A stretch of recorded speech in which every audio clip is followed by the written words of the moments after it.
ओम नमो भगवते वासुदेवाय नमः। जय माता रानी। दोस्तों, आपके अपने चैनल धर्म साधना में आपका बहुत बहुत स्वागत है। माँ भगवती दुर्गा की कृपा आप और आपके पूरे परिवार पर सदा सर्वदा बनी रहे। दोस्तों, आज की वीडियो में मैं आपसे बात करने वाली हूँ कार्तिक मास के स्नान के बारे में। कार्तिक मास कब से शुरू हो रहा है, कब समाप्त हो रहा है और स्नान हमें किस दिन से प्रारंभ करना है। कार्तिक स्नान के नियम क्या होते हैं, पूजा विधि क्या होती है और कितने बजे तक हमें स्नान कर लेना चाहिए। इसके अलावा पहली पूजा किसकी करनी चाहिए, तुलसी की पूजा, पीपल पतवारी की पूजा किस प्रकार से करें, सूर्य देव को जल कब अर्पित करें। मतलब कार्तिक मास में व्रत, नियम और पूजा विधि से संबंधित संपूर्ण जानकारी आपको आज की वीडियो में मैं शेयर करने वाली हूँ। तो वीडियो को पूरा जरूर देखिए और अगर आपको आज की वीडियो अच्छी लगे तो इसे लाइक भी जरूर कीजिए, क्योंकि आपके लाइक्स, आपके कमेंट्स मेरे लिए बहुत महत्वपूर्ण होते हैं। ये एकमात्र जरिया है जिनसे मुझे पता चलता है कि आपको ये वीडियो अच्छी लगती है और आपके लिए ये वीडियो उपयोगी है। तो अगर वीडियो अच्छी लगती है तो लाइक तो ज़रूर ही किया करें। इसके साथ ही कमेंट बॉक्स में माता रानी के नाम का जयकारा भी ज़रूर लगाएं। इससे आपको सकारात्मक ऊर्जा की प्राप्ति होती है। और अगर आपका कोई भी सुझाव हो, कोई भी प्रश्न हो या कोई विशेष वीडियो देखना चाहते हो तो उसके लिए भी आप कमेंट बॉक्स में ज़रूर लिखें। और चैनल पर पहली बार आए हैं, अगर अभी तक आपने चैनल को सब्सक्राइब नहीं किया है तो आज की वीडियो अगर आपको अच्छी लगे तो चैनल को सब्सक्राइब जरूर कर लीजिए और बेल बटन को भी प्रेस कर लीजिए। तो इससे ये होगा कि इस चैनल पर जो नई वीडियो अपलोड होंगी उनकी नोटिफिकेशन आपको सही समय पर प्राप्त होगी। दोस्तों, बात करें कार्तिक मास कब से प्रारंभ हो रहा है, तो देखिए कार्तिक मास प्रारंभ होगा 10 अक्टूबर से। 10 अक्टूबर 2022 सोमवार के दिन कार्तिक मास की प्रतिपदा तिथि होगी। और अब प्रश्न आता है कि हम स्नान कब से प्रारंभ करें। तो देखिए, शास्त्रों के अनुसार कार्तिक मास का स्नान आश्विन मास की शुक्ल पक्ष की एकादशी से भी प्रारंभ किया जा सकता है और आश्विन पूर्णिमा मतलब शरद पूर्णिमा से भी प्रारंभ किया जा सकता है। तो बहुत से भक्त एकादशी से भी प्रारंभ करते हैं। आश्विन मास की शुक्ल पक्ष की एकादशी से वो स्नान प्रारंभ करते हैं और कार्तिक मास की शुक्ल पक्ष की एकादशी मतलब देव उठनी एकादशी तक वो अपने व्रत का और स्नान का समापन करते हैं। और बहुत से भक्त पूर्णिमा से प्रारंभ करके और कार्तिक मास की पूर्णिमा तक करते हैं। लेकिन कई भक्तों के प्रश्न आए हैं कि क्या हमें प्रतिपदा तिथि से स्नान प्रारंभ करना चाहिए। नहीं, हमें पूर्णिमा से ही प्रारंभ करना चाहिए स्नान। मतलब आश्विन मास की पूर्णिमा से प्रारंभ कीजिए और कार्तिक मास की पूर्णिमा को इस व्रत का उद्यापन कर दिया जाता है। आपने जो भी नियम ले रखा है स्नान का, दान का, दीपदान का या व्रत कर रहे हैं तो इन सभी चीजों का जो उद्यापन होता है वो कार्तिक मास की पूर्णिमा तिथि के दिन कर देना चाहिए। तो पूर्णिमा से लेकर पूर्णिमा तक हम कार्तिक मास का स्नान करेंगे। तो 9 अक्टूबर को पहला स्नान होगा कार्तिक मास का। और अब प्रश्न आता है कि कब तक हमें स्नान कर लेना चाहिए, मतलब कितने बजे तक स्नान हमें अपना संपूर्ण करना चाहिए। तो देखिए, शास्त्रों के अनुसार ब्रह्म मुहूर्त में हमें स्नान करना चाहिए, मतलब तारों की छांव में। जब आसमान में तारे दिखाई दे रहे हों उस समय हमें स्नान करना चाहिए, मतलब ब्रह्म मुहूर्त के समय में। और ब्रह्म मुहूर्त का समय होता है सूर्योदय काल से 1.5 घंटे पहले तक का समय। और अभी सूर्योदय काल का समय है लगभग 6:30 बजे के आसपास। तो 5 बजे से पहले आप स्नान अपना संपूर्ण कर लीजिए, मतलब 4 बजे से 5 बजे के बीच तक आपका स्नान पूरा हो जाना चाहिए।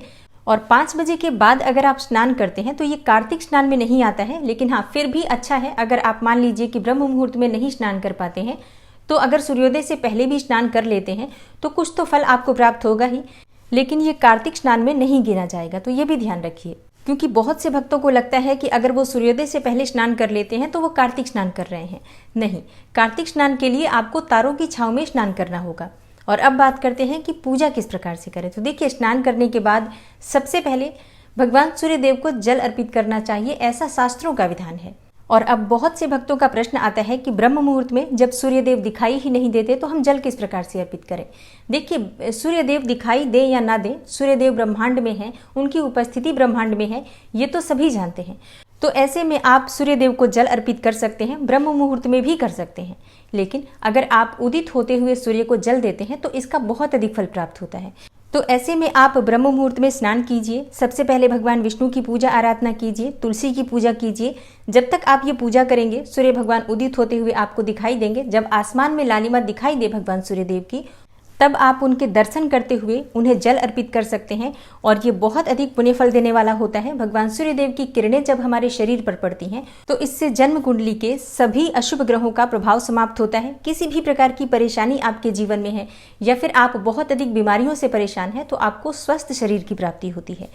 तो भगवान सूर्यदेव को जल आप ब्रह्म मुहूर्त में भी दे सकते हैं, लेकिन अगर आप उदित होते हुए सूर्य को देखकर जल अर्पित करते हैं तो ये बहुत अधिक लाभ देने वाला होता है।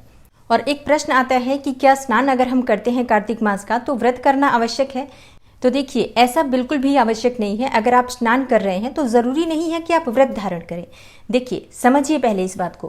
कार्तिक मास के बहुत सारे नियम होते हैं, क्योंकि कार्तिक मास बहुत अधिक पुण्य फल देने वाला महीना माना जाता है। मतलब शास्त्रों के अनुसार अगर आप किसी भी दूसरे महीने में कोई भी तप करते हैं, कोई मंत्र जप करते हैं, कोई यज्ञ अनुष्ठान करते हैं, तो उसका जो फल आपको प्राप्त होता है, अगर उसी कार्य को आप कार्तिक मास में करते हैं तो उसका हजारों गुना फल आपको प्राप्त होता है। इसलिए कार्तिक मास को सबसे अधिक पवित्र मास माना गया है, सबसे अधिक पुण्य फल देने वाला मास माना गया है। इस महीने में अगर आप धर्म करते हैं तो आपके जीवन के हर क्षेत्र में आपको सफलता की प्राप्ति होती है।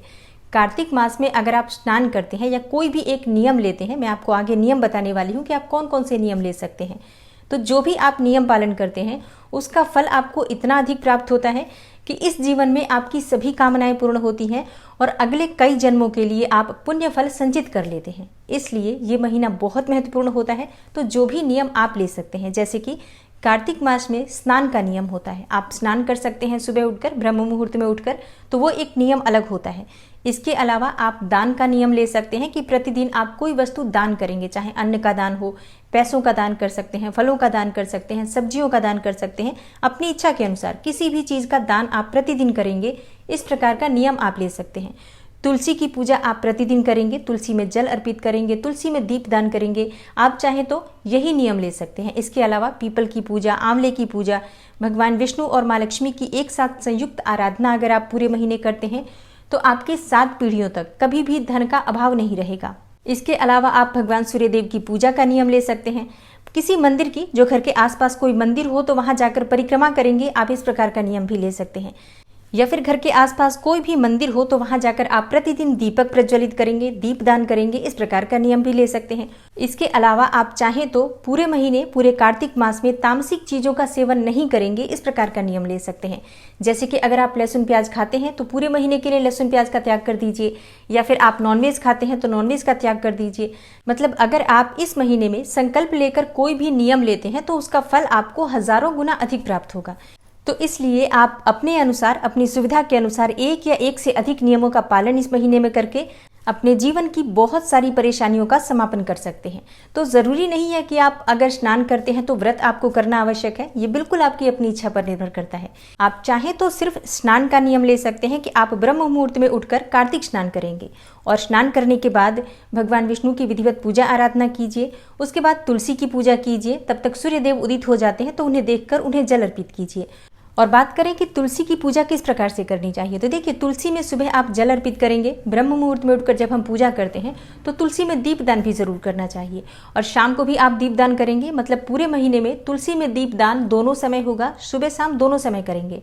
और तुलसी के पास आप तुलसी के मंत्रों का जप कर सकते हैं, जैसे कि तुलसी नामाष्टक का पाठ कर सकते हैं, तुलसी स्तोत्र का पाठ कर सकते हैं, भगवान श्री हरि विष्णु के किसी भी मंत्र का जप कर सकते हैं, या फिर तुलसी के पास बैठकर विष्णु सहस्त्र नाम का पाठ करने से बहुत अधिक पुण्य फल की प्राप्ति होती है।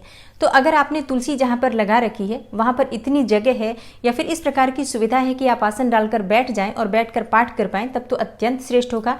लेकिन अगर ऐसा नहीं है तो आप अपने घर में, मंदिर में भी बैठकर पूजा पाठ कर सकते हैं, कोई समस्या नहीं है। देखिए, इस पूरे महीने में सुबह जैसे आप तुलसी पूजा कर लेते हैं और विष्णु भगवान की पूजा कर लेते हैं, जल अर्पित कर लेते हैं, उसके बाद अगर आपके पास समय हो तो आप मंदिर भी जा सकते हैं। घर के आसपास कोई भी मंदिर है तो वहां जाकर आप जल अर्पित कर सकते हैं, दीपदान कर सकते हैं, कुछ समय तक वहां बैठकर मंत्रों का जप कर सकते हैं।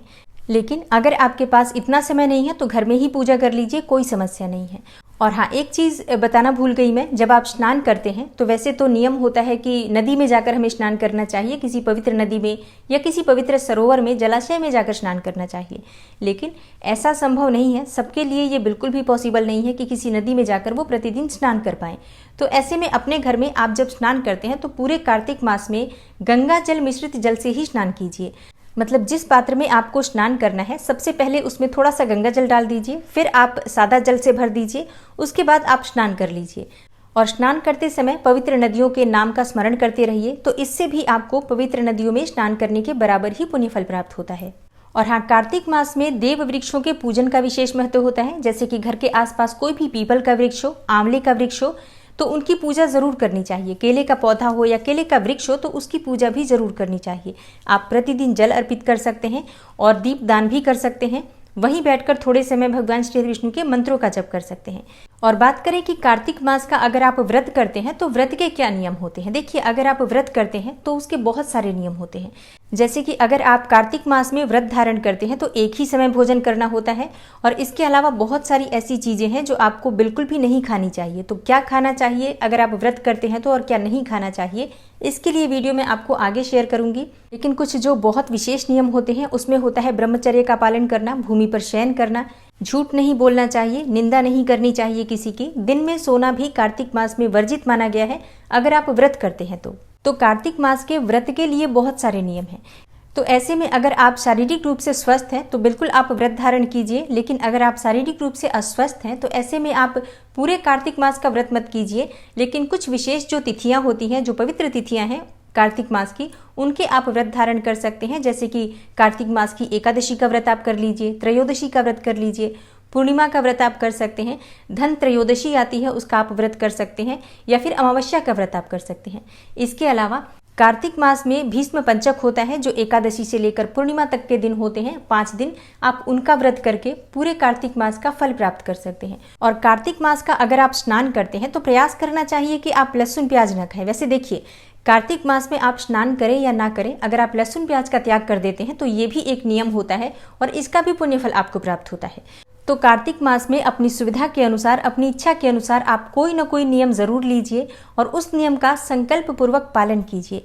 तो निश्चित ही भगवान श्री विष्णु की कृपा से आपके मन की समस्त कामनाएं पूर्ण होती हैं, पुण्य फलों में वृद्धि होती है, तो अपने आप ही संचित पाप कर्म कटने प्रारंभ हो जाते हैं और जीवन में सभी प्रकार की सफलता मिलनी प्रारंभ हो जाती है। दोस्तों, इस वीडियो में कार्तिक मास में स्नान से संबंधित नियम मैंने आपको शेयर किए हैं। आशा करती हूँ आपको पसंद आई होगी। और इसके अलावा भी अगर आपके पास कोई भी प्रश्न हो कार्तिक मास से संबंधित तो कमेंट बॉक्स में ज़रूर लिखिए। बहुत जल्दी आपको उससे संबंधित वीडियो मिल जाएगी। मिलती हूँ मैं आपसे अगली वीडियो में, तब तक के लिए नमस्कार।